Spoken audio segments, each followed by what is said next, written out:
ప్రేక్షకులందరికీ నమస్కారం. ప్రస్తుతం మనతో పాటు ప్రముఖ ఆధ్యాత్మికవేత్త, ఆస్ట్రాలజర్ ముల్లపూడి సత్యనారాయణమూర్తి గారు ఉన్నారు. గురుగారితో మాట్లాడేద్దాం. నమస్కారం గురుగారు. నమస్కారం మణికంఠ. గురుగారు, జూన్ నెలలో కర్కాటక రాశి వారి పరిస్థితి ఎలా ఉండబోతుంది? వీళ్ళకి పాజిటివ్ అంటారా, నెగిటివ్ అంటారా? ఎలాంటి జాగ్రత్తలు తీసుకోవాలి గురుగారు? కర్కాటక రాశి వారి పరిస్థితి మధ్యస్థంగా ఉంది.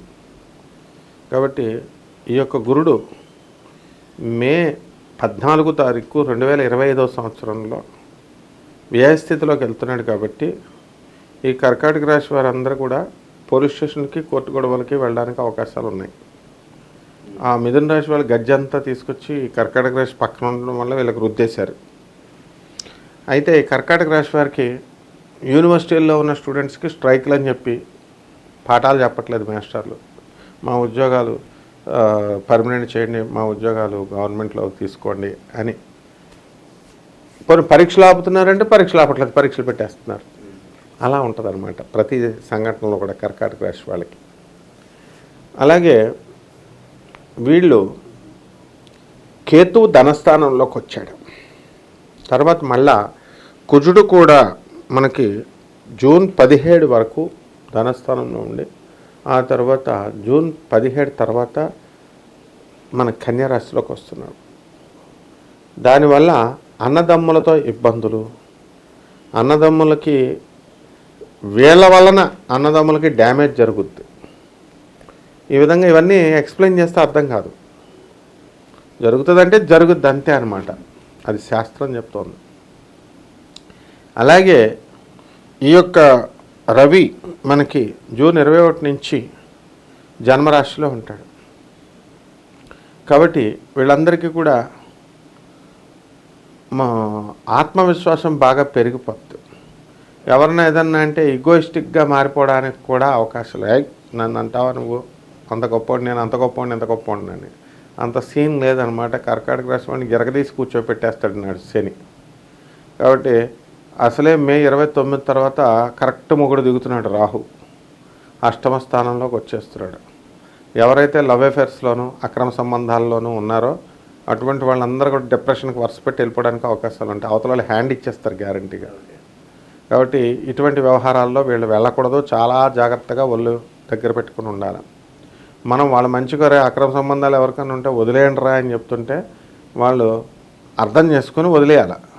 అంతేగాని నాకే నీతులు చెప్పాలని, ఏంటి మీరు ఈ టాపిక్స్ టచ్ చేస్తారా అంటే టచ్ చేస్తాం. మాకు తెలుసు ఎవరెవరికి ఉన్నాయో ఎవరెవరికి లేవో ఎప్పుడు వస్తాయో ఆ గ్రహస్థితిని బట్టి వస్తాయి.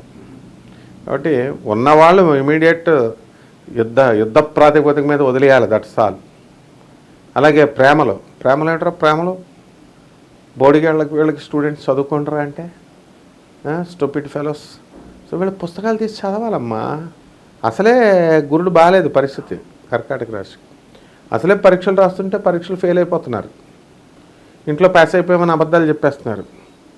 సిగ్గులేని తల్లిదండ్రులు బాగా చదవరా అని చెప్పేసి వెళ్లకుండా మాస్టర్స్ డిగ్రీ నేను అమెరికా పంపిస్తాను, జర్మనీ పంపిస్తానని సొలకబుర్లు గాళ్ళు అనమాట.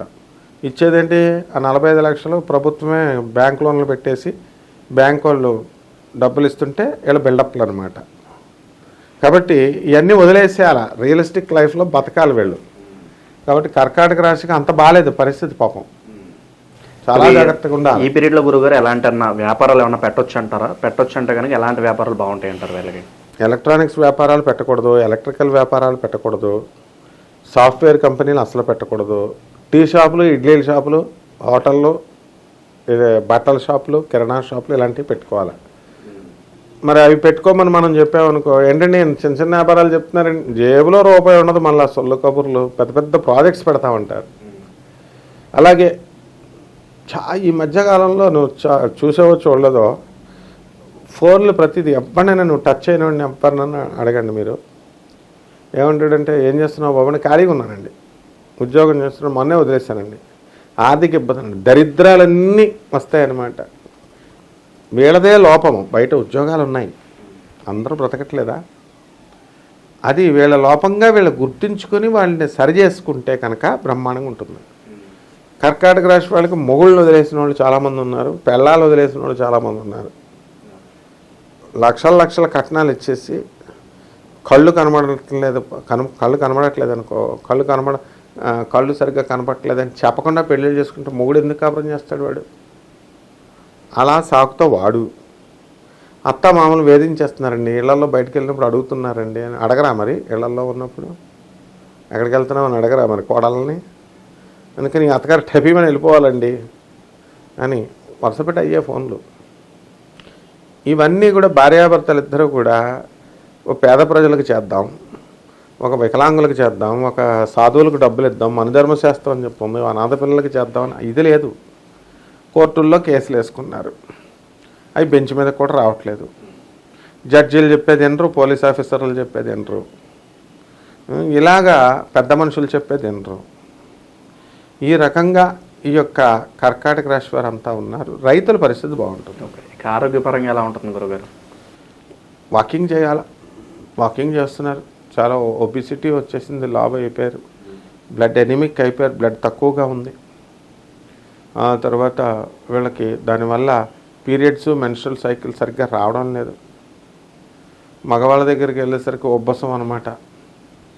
ఒకటి ఈ యొక్క శుభ్రంగా ఇప్పుడు ఆదివారం ఎప్పుడు వస్తుందా అని కూర్చుంటే ఎలానైనా, గవర్నమెంట్ ఉద్యోగస్తులందరూనేమో సాఫ్ట్వేర్ వాళ్ళు శుక్రవారం ఎప్పుడు వస్తుందో తాగేద్దాం స్విచ్ ఆఫ్లు. శుక్రవారం ఇంకా రావడం ఆలస్యం, శనివారం హాలిడే, ఆదివారం హాలిడే, స్విచ్ ఆఫ్. మళ్ళీ సోమవారం మోగుతాయి ఫోన్లు. వీళ్ళేమో బిర్యానీలు, మటన్లు, చికెన్లు రోజు తినేవాళ్ళు ఉన్నారు. ఇంకేముంటుంది ఆరోగ్యం? కాబట్టి లివర్ ప్రాబ్లంలు వచ్చేయడానికి అవకాశాలు ఉన్నాయి వీళ్ళందరికీ కూడా. వీళ్ళు తిండి మానాలా, వాళ్ళు చక్కగా ఇంట్లో పనులన్నీ చేసుకుంటూ పేద ప్రజలకి మెయిన్గా చేస్తే వాళ్ళ ఆశీర్వాదాల వల్ల వీళ్ళకి జబ్బులు రావు.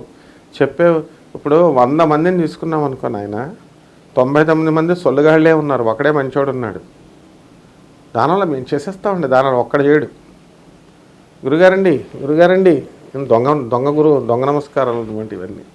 సో ఈ రకంగా ఈ కర్కాటక రాశి వాళ్ళు ఉన్నారు. కాబట్టి వీళ్ళ పరిస్థితి అంతా యావరేజ్గా ఉందన్నమాట. ఓకే గురుగారు, మరి వీళ్ళకి ఈ టైంలో ఎలాంటి రెమెడీస్ అవసరం అంటారు గురుగారు?